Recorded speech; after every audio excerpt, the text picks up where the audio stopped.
नमस्कार, आप देख रहे हैं IBC 24 और गुड मॉर्निंग मध्य प्रदेश के साथ मैं हूं रुमाना अलवी। तो बुलेटिन की शुरुआत करने से पहले एक नजर हेडलाइंस पर। मध्य प्रदेश विधानसभा के शीतकालीन सत्र का आज दूसरा दिन। कल सीएम हाउस में हुई बीजेपी विधायक दल की बैठक में विपक्ष के अविश्वास प्रस्ताव पर हुई चर्चा।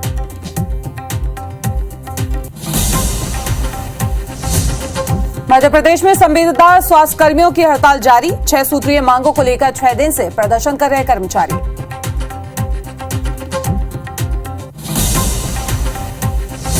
बुरहानपुर में कपड़ा फैक्ट्री में लगी आग से हड़कंप, मजदूरों ने भागकर बचाई जान। आग बुझाने की कोशिश जारी।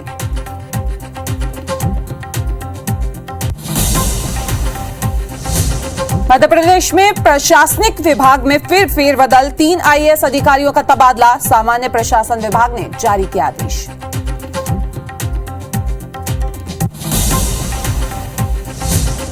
महाकाल मंदिर परिसर में आज से नहीं ले जा सकेंगे मोबाइल। जिला प्रशासन ने लगाया प्रतिबंध। श्रद्धालुओं के मोबाइल जमा करने के लिए बनाए गए काउंटर।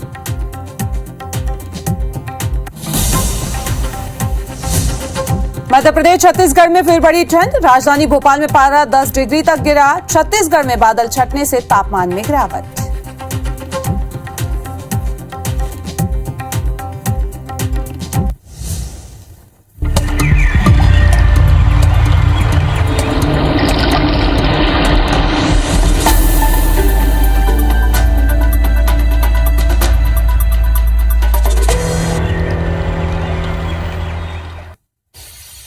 तो गुड मॉर्निंग। मध्य प्रदेश में सबसे पहले बात विधानसभा शीतकालीन सत्र की। आज दूसरा दिन है और इस बार के सत्र में विपक्ष ने सरकार को घेरने के लिए तगड़ी मोर्चाबंदी की है।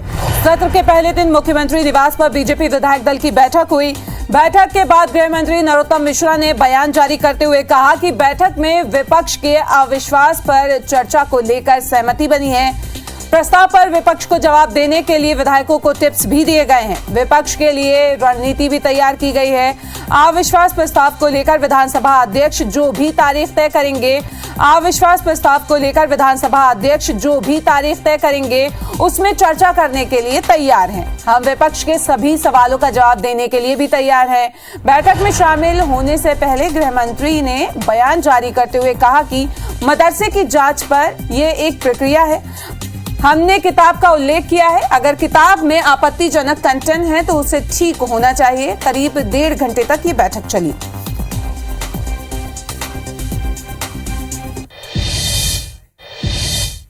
और इसी खबर पर ज्यादा जानकारी के लिए हमारे संवाददाता विवेक जुड़ रहे हैं, उनका रुख कर लेते हैं। विवेक, आज भी सत्र का दूसरा दिन है, हंगामेदार रहने के आसार जताए जा रहे हैं।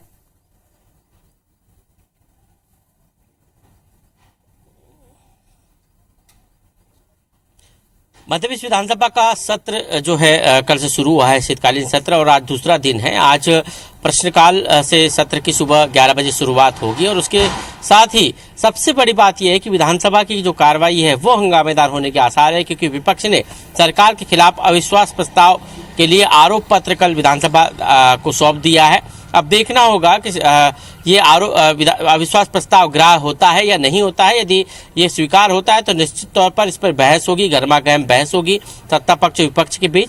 और आज ही द्वितीय अनुपूरक अनुमान जो बजट है उसको भी जो है पटल पर आज वित्त मंत्री जगदीश देवड़ा रखेंगे और संभवतः कल इस बजट पर चर्चा भी होगी। लेकिन प्रश्नकाल और ध्यानाकर्षण प्रस्ताव के दौरान विधानसभा की कार्रवाई हंगामेदार होने के आसार है। और यदि विपक्ष के प्रस्ताव पर, विश्वास प्रस्ताव पर यदि चर्चा नहीं होती तो निश्चित तौर पर विपक्ष जो है सरकार के खिलाफ सदन में मोर्चा खोलेगा। कल जो है बीजेपी के विधायक दल की बैठक में सत्ता पक्ष को व्यापक जवाब देने की रणनीति बनी है। अलग अलग मंत्रियों को, अलग अलग विधायकों को इसकी जिम्मेदारी दी है कि किस तरह सरकार को मुंहतोड़ जवाब देना है विपक्ष के सवालों का। अलग अलग जो है जिम्मेदारी मंत्रियों को और विधायकों को सौंपी गई है कि विपक्ष के हर सवाल का जवाब दे, तथ्यात्मक जवाब दे, आंकड़ों के साथ जवाब दे।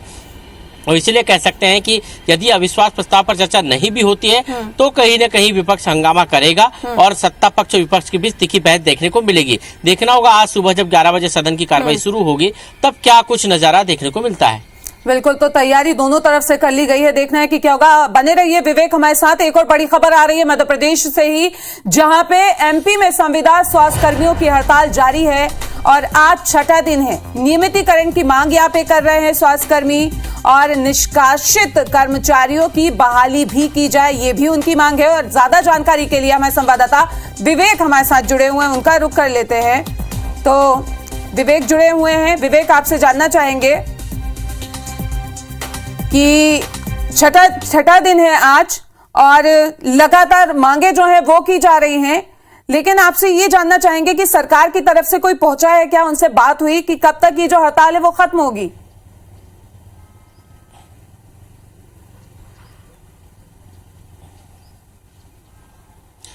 संविदा स्वास्थ्य कर्मचारियों की हड़ताल का छठवां दिन है और प्रदेश भर के 32,000 संविदा स्वास्थ्य कर्मचारी, जिसमें एएनएम है, फार्मासिस्ट है, जो सीएचओ है वो है, ऐसे कई जितने भी पद है जो ग्रामीण क्षेत्रों में पीएससी और सीएससी और जिला चिकित्सालय में कार्यरत रहते हैं, इन संविदा स्वास्थ्य कर्मचारियों ने पिछले 6 दिन से सरकार के खिलाफ मोर्चा खोल रखा है। नियमितीकरण सहित अन्य मांगे हैं इनकी, लेकिन अभी तक विपक्ष के तो कई नेता इनको समर्थन दे चुके हैं, लेकिन सरकार की तरफ से अभी तक इनसे कोई चर्चा नहीं हुई है, नहीं चर्चा की पहल हुई है। दूसरी तरफ सरकार की तरफ से जो है सख्ती का रूप भी दिखाना शुरू कर दिया है, सख्ती दिखानी शुरू कर दी गई है और जो जिले के जो मुख्य चिकित्सा अधिकारी है उनके द्वारा हड़ताली संविदा कर्मियों की जो है सूची बनाई जा रही है कि कौन कौन हड़ताली कर्मचारी जो है इस वक्त हड़ताल कर रहा है और काम पर नहीं आ रहा है, उनकी लिस्ट बनाने की कार्रवाई भी अलग अलग जिलों में शुरू हो गई है। तो कह सकते हैं सरकार बातचीत के बजाय जो है सख्त रुख अपनाने की तरफ आगे बढ़ रही है। दूसरी तरफ यदि बात करें तो अलग अलग कर्मचारी संगठनों का इनको सहयोग मिल रहा है और कल से सभी संविदा कर्मचारियों के साथ साथ जो है नियमित कर्मचारी स्वास्थ्य विभाग के हड़ताल का समर्थन करने में के लिए हड़ताल पर उतरने वाले हैं। तो कह सकते हैं कि प्रदेश में कल से स्वास्थ्य व्यवस्थाएं जो है वो जो है चरमरा सकती है, उस पर ज्यादा व्यापक असर पड़ सकता है, क्योंकि अभी तक संविदा स्वास्थ्य कर्मचारी ही हड़ताल पर है और 32,000 उनकी संख्या है। लेकिन यदि कल से सभी स्वास्थ्य कर्मचारी इस हड़ताल में उतर जाते हैं तो निश्चित तौर पर स्वास्थ्य व्यवस्थाएं चरमराएगी और उसका असर सीधा सीधा जो अस्पतालों में और पीएससी और सीएससी में देखने को मिलेगा। हालांकि अभी जो है पीएससी सीएससी पे ज्यादा असर देखने को मिल रहा है, सरकार के टीकाकरण प्रोग्राम पर इसका ज्यादा असर देखने को मिल रहा है, लेकिन व्यापक रूप से हड़ताल का असर दिखाई नहीं दे रहा है। और यदि कल सभी कर्मचारी हड़ताल पर चले जाते हैं, जिसमें नियमित भी शामिल है, तो निश्चित तौर पर इसका असर व्यापक दिखाई देगा, जिला चिकित्सालय में भी दिखाई देगा और सभी जगह दिखाई देगा। सरकार को अभी तक इस पूरे मामले में जो है कोई कदम नहीं उठाया। सरकार की तरफ से ये भी कहा जा रहा है कि संविदा कर्मचारी विधानसभा का घेराव करने की भी तैयारी में है। अब देखना होगा कि इसका असर कितना पड़ता है। बिल्कुल, असर तो पड़ ही रहा है यहाँ पे, क्योंकि स्वास्थ्य सेवाएं जो हैं वो चरमराई हुई हैं और आपसे मतलब यही उम्मीद करते हैं कि शायद सरकार की तरफ से कोई पहुंचे और हड़ताल जो है वो जल्द से जल्द खत्म की जाए। तमाम जानकारी के लिए आपका बहुत बहुत शुक्रिया। तो ये 3 तस्वीरें आप अपनी टीवी स्क्रीन पर देख रहे हैं, जहां पे मांगों को लेकर हड़ताल लगातार जारी है। जबलपुर, खरगोन और आगर मालवा की ये तस्वीरें हैं, जहां पे स्वास्थ्यकर्मी जो है वो हड़ताल पर बैठे हुए हैं। आज छठा दिन है और इनकी 6 सूत्रीय मांगे हैं, जिसको लेकर लगातार प्रदर्शन कर रहे हैं और जिसकी वजह से स्वास्थ्य सेवाएं जो हैं वो भी चरमराई हुई हैं। अस्पताल परिसर के बाहर हंगामा किया जा रहा है और खरगोन में भी आप देख सकते हैं कि अनोखे तरीके का प्रदर्शन यहाँ पे कर रहे हैं। नाले नालियां जो हैं उसकी सफाई यहाँ पे करते हुए नजर आ रहे हैं स्वास्थ्यकर्मी। और वहीं आगर मालवा की अगर बात करें तो यहाँ पे भी अलग तरीके से प्रदर्शन किया जा रहा है और 6 दिन हो गए हैं यहाँ पे। तो जबलपुर से बड़ी खबर, जहां पे सराफा व्यापारी की मोर्चाबंदी हुई है, व्यापारियों ने मोर्चाबंदी की है। सराफा व्यापारी आज रैली निकालेंगे, ट्रैफिक व्यवस्था को दुरुस्त करने की इनकी मांग है। रैली निकालकर महापौर को ज्ञापन भी सौंपेंगे। स्थायी समाधान निकालने की मांग यहां पे व्यापारी करेंगे। तो रैली निकालकर महापौर को ज्ञापन सौंपा जाएगा। आज सराफा व्यापारियों की मोर्चाबंदी है, रैली निकालेंगे।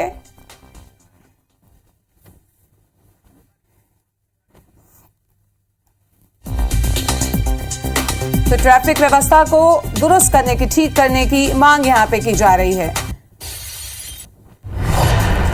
तो रैली निकालकर अनोखा प्रदर्शन करने वाले हैं, रैली निकाल के महापौर को ज्ञापन भी देंगे। तो इसी बीच इंदौर से बड़ी खबर आपको बता देते हैं, जहां पे 4 से 8 घंटे बिजली नहीं रहेगी। कटौती निर्माण मेंटेनेंस के नाम पर यह कटौती की जा रही है। सूचना जारी किए बिना ही बिजली जो है उसको काट दिया है। संगम नगर, विजयनगर में बिजली की कटौती की जा रही है और कई इलाके ऐसे हैं जहां पे आज 4 से 8 घंटे बिजली गुल रहने वाली है।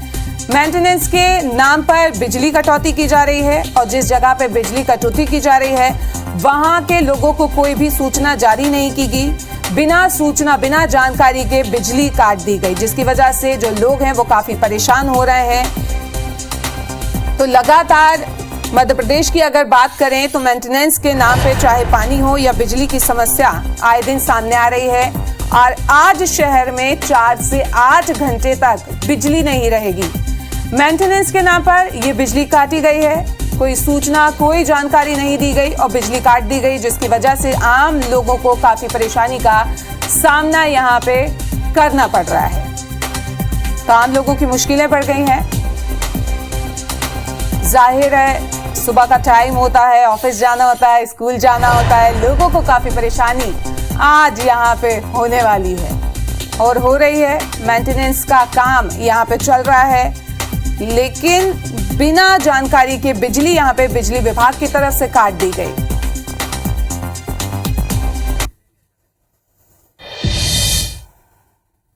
और इसी खबर पर ज्यादा जानकारी के लिए हमारे संवाददाता शालिनी जुड़ रही है, उनका रुख कर लेते हैं। शालिनी, काफी परेशानी यहाँ पे लोगों को हो रही है और बिना बताए बिजली जो है वो काट दी गई।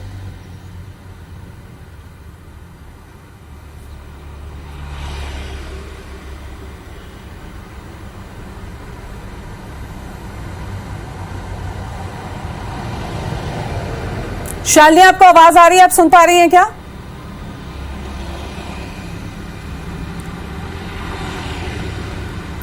तो चलिए, लगता है उनसे हमारा संपर्क नहीं हो पा रहा है, लेकिन फिर भी आपको बता दें, इंदौर से ये खबर हम बता रहे थे जहां आज 4 से 8 घंटे बिजली नहीं रहेगी और लोगों को काफी परेशानी, जो आम लोग हैं उनको यहाँ पे करनी पड़ रही है। सुबह से ही बिजली काट दी गई है, बिना सूचना जारी किए बिजली काटी हो। ये कहना है कि मेंटेनेंस का जो काम है वो चल रहा है। मेंटेनेंस के काम की वजह से संगम नगर, विजयनगर में बिजली कटौती की गई है, जिसकी वजह से लोगों को काफी परेशानी का सामना करना पड़ रहा है। तो इंदौर से ये खबर हम आपको बता रहे थे और अपडेट के लिए लगातार हम संपर्क करने की कोशिश भी कर रहे हैं शालिनी से। तो चलिए, इसी बीच बड़ी खबर उज्जैन से आ रही है, जहां आज से महाकाल मंदिर परिसर में मोबाइल को बैन कर दिया गया। मंदिर में मोबाइल का इस्तेमाल करने पर 200 रुपए का जुर्माना लगेगा। वहीं मंदिर परिसर में मोबाइल रखने के लिए लॉकर भी बनाए गए हैं। 3 जगहों पर 10,000 लॉकर बनाए गए हैं, जहां पे जो श्रद्धालु आएंगे वो अपने मोबाइल रख सकते हैं। महाकाल लोक में लेकर अब नहीं जा सकेंगे मोबाइल। और ज्यादा जानकारी के लिए हमारे संवाददाता इंद्रेश जुड़ रहे हैं। इंद्रेश, आज से मोबाइल बैन है। जी बिल्कुल, बताना चाहूंगा कि महाकाल मंदिर परिसर में रील को लेकर जिस तरीके से आपत्तिजनक रील जारी की जा रही थी, उसको लेकर जिला प्रशासन ने और मुख्यमंत्री द्वारा इस पे गंभीरता से लेते हुए यह निर्णय लिया गया है।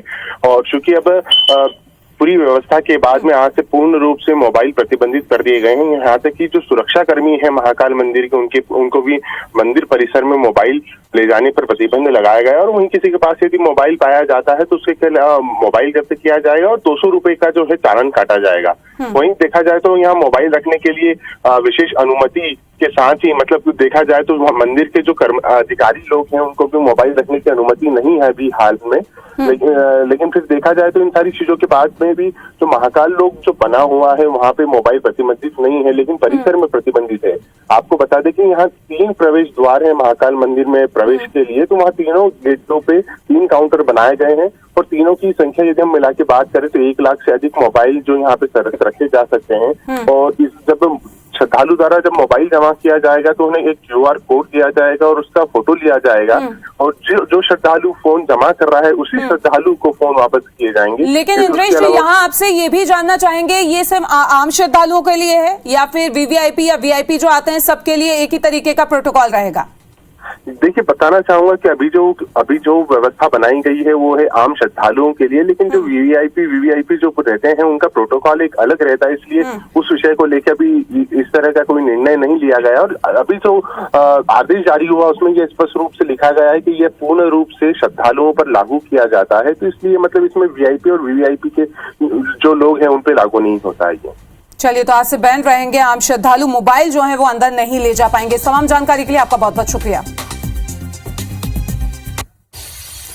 तो बुरहानपुर से बड़ी खबर आपको बता दें, जहां कपड़ा फैक्ट्री में आग लग गई है और किसी तरीके से मजदूरों ने भागकर अपनी जान बचाई।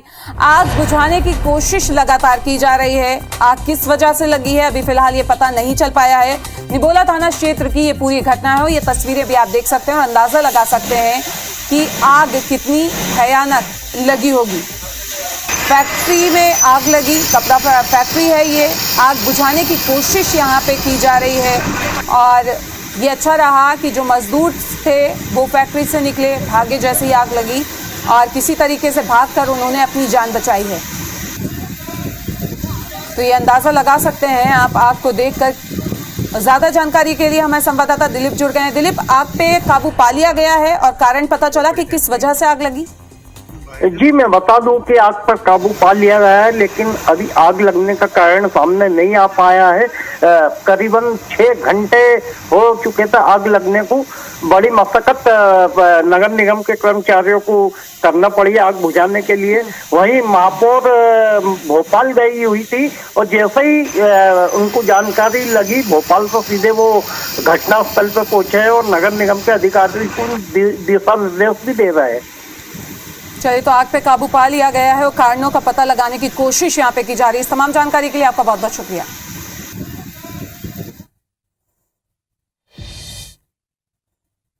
इधर रीवा जिले के मऊगंज थाना क्षेत्र के दामोदरगढ़ में झाड़ियों के बीच नरकंकाल मिलने से इलाके में सनसनी फैल गई। ग्रामीणों की सूचना पर मौके पे पहुंची पुलिस ने नरकंकाल के कुछ हिस्से बरामद कर लिए हैं। हालांकि कंकाल के पैर समेत कुछ अंगों की हड्डियां मिली हैं, जबकि सिर समेत दूसरे अंग गायब हैं। फॉरेंसिक टीम ने भी मौके से सबूत जुटाए। पुलिस ने दूसरे दिन जाकर जब दोबारा खोजबीन की तो घटनास्थल से 50 मीटर की दूरी पर सिर भी बरामद हुआ। मृतक के हाथ में बंधा धागा और कलाई में पहने कड़े की मदद से मृतक की पहचान 3 महीने पहले लापते युवक के रूप में हुई है। मौके से मानव कंकाल की हड्डियों को बरामद फॉरेंसिक टीम ने पुलिस को सौंप दिया है, जिसे परीक्षण के लिए मेडिकल कॉलेज भेजा गया है। पुलिस ने हत्या की आशंका पर जांच शुरू कर दी है। जानकारी के मुताबिक रविवार को गांव में सटी पहाड़ियों में मवेशी चराने गए चरवाहे ने झाड़ियों के बीच ये नरकंकाल देखा था।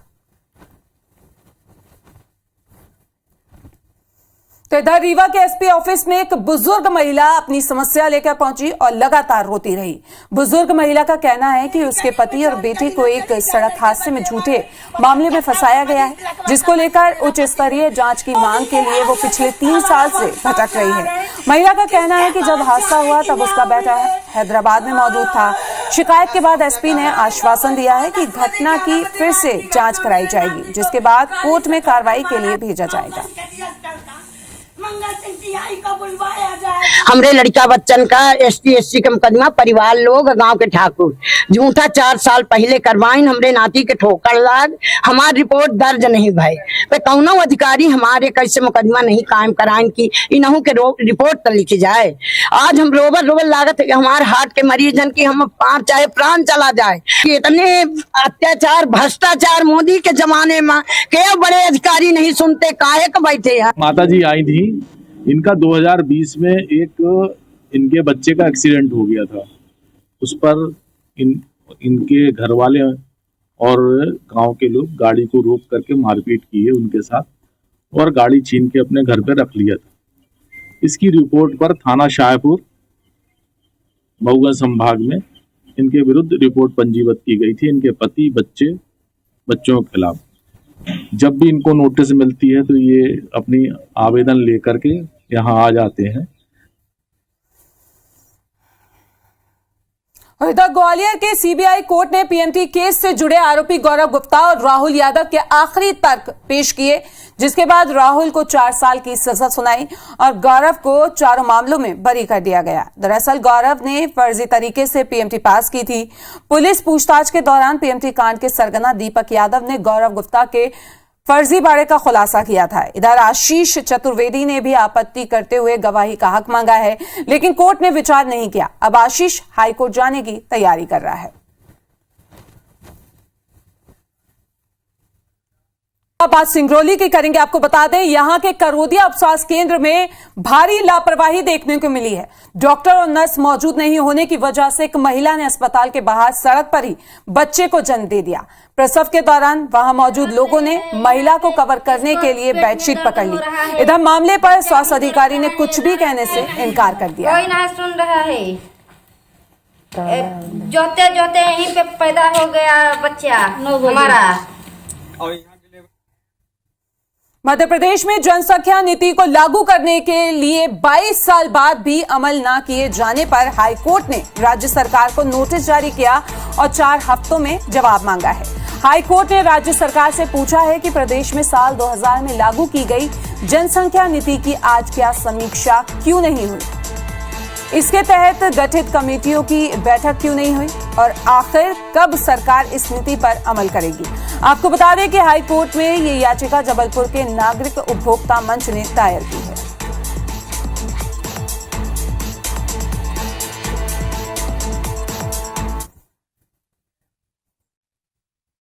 भारतीय शास्त्रीय संगीत के सर्वाधिक प्रतिष्ठित विश्व संगीत समागम तानसेन समारोह का संगीत धानी ग्वालियर में भव्य शुभारंभ हुआ।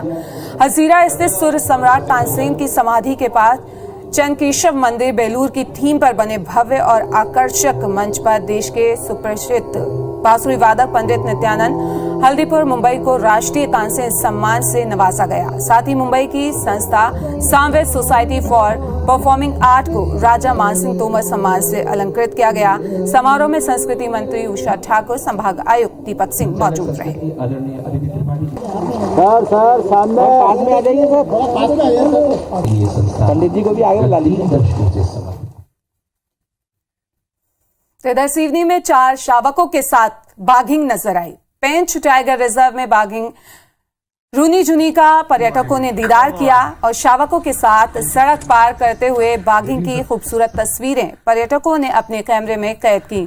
तो ये तस्वीरें आप देख सकते हैं, सिवनी की ये तस्वीरें हैं जहां पे बाघिंग जो है अपने नन्हे शावकों के साथ नजर आ रही है। जो पर्यटक वहां थे तो उन्होंने इस खूबसूरत नजारे को अपने कैमरे में कैद कर लिया और अब ये तस्वीरें सामने आई हैं। पेंच टाइगर रिजर्व की ये तस्वीरें हैं जहां पे बाघिन 4 शावकों के साथ नजर आ रही है और ये नजारा आमतौर पर कम ही देखने को मिलता है। और जब ये मिला, जो पर्यटक वहां पे मौजूद थे वो भी रुक गए और इस खूबसूरत नजारे को उन्होंने अपने कैमरे में कैद कर लिया और अब ये तस्वीरें सामने आ गई हैं। तो पेंच टाइगर रिजर्व की ये खूबसूरत तस्वीरें आप देख रहे हैं अपनी टीवी स्क्रीन पर, जहां पे बाघिन अपने 4 शावकों के साथ नजर आ रही है।